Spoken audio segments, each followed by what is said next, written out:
Bonjour à toutes et à tous.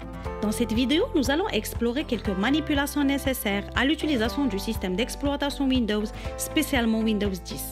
Alors si vous avez un petit peu de difficulté ou de mal à manipuler Windows, cette capsule vous est bien destinée.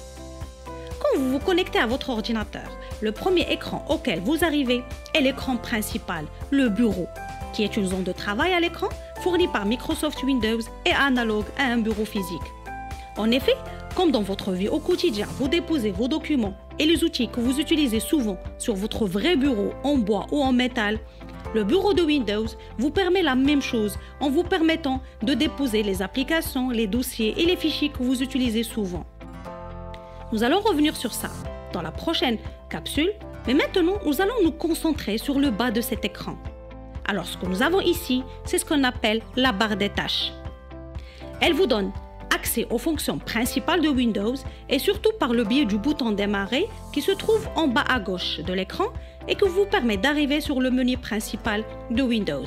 Ce menu va vous permettre de lancer la liste de tous les programmes installés sur votre ordinateur et en bas sur la gauche, il va vous permettre d'arrêter et de redémarrer votre machine. Autrement, ici sur la barre des tâches, nous trouvons tout d'abord le menu de recherche qui va vous permettre de faire une recherche de ce que vous avez sur votre ordinateur, que ce soit des documents ou bien des programmes. Si nous voulons par exemple chercher l'application Word, il suffit de taper Word sur le menu de recherche et le résultat arrive ici. Cliquez pour le lancer et une fenêtre contenant l'application Word va se lancer. Lorsqu'un programme se lance, il suffit d'aller ici dans le coin supérieur où il y a plusieurs options. Par exemple, le premier bouton, il permet d'agrandir et de rétrécir la fenêtre. Celui-là, il permet de minimiser la fenêtre sur la barre des tâches. Et elle va rester ici jusqu'à ce que je clique dessus pour la relancer. Et le petit bouton sous forme de croix, il permet de fermer la fenêtre. Ici, nous avons toutes les fenêtres qui sont ouvertes et d'autres programmes qui sont mis en raccourci.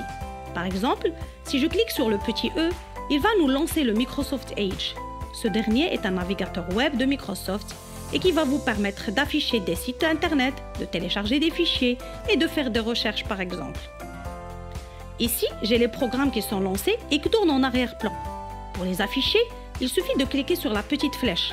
Vous pouvez ici par exemple trouver votre antivirus, les fonctionnalités réseau, ainsi de suite. Pour les rendre plus visibles, je peux les déplacer dans la zone visible ici. Comme je peux faire l'inverse et les masquer en les déplaçant vers la petite flèche. On trouve enfin un raccourci vers la langue de votre clavier, la date et l'heure.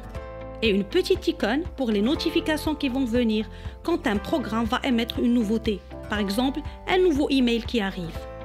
En bas, on trouve des petits raccourcis qui permettent d'activer quelques fonctionnalités et services.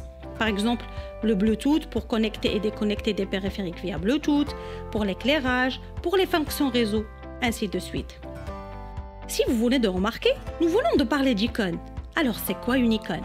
Les icônes, ce sont des pictogrammes ou bien des graphiques que l'on croise régulièrement dans Windows et qui permettent de représenter soit une application, un dossier, un fichier, etc.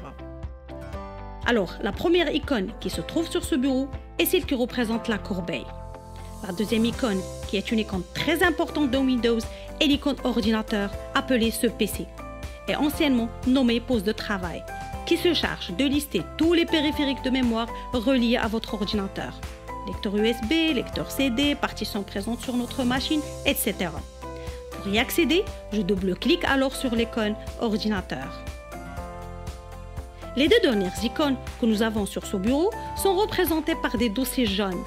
Celles-là permettent de représenter les répertoires Windows et nous permettent d'y accéder afin de chercher des fichiers ou bien d'autres répertoires que nous nommons aussi dossiers. Alors c'est quoi un répertoire et ou un fichier Windows? Et c'est quoi la différence entre ces deux notions fondamentales à tout système d'exploitation? Ceci est l'objectif de la prochaine capsule. Mais avant de finir la vidéo, je tiens à vous parler de l'origine du mot Windows. Alors, comme on a vu dans la vidéo de l'historique de Windows, Windows a été le premier système d'exploitation de la société Microsoft à bénéficier d'une interface graphique lui permettant de représenter des fichiers, des dossiers et des programmes dans des boîtes ou bien de fenêtres appelées Windows en anglais. Cette visualisation était si caractéristique que Microsoft a jugé que nommer l'OS en y faisant référence était la meilleure chose à faire. Sur ce, c'est la fin de cette vidéo et au plaisir de vous rencontrer.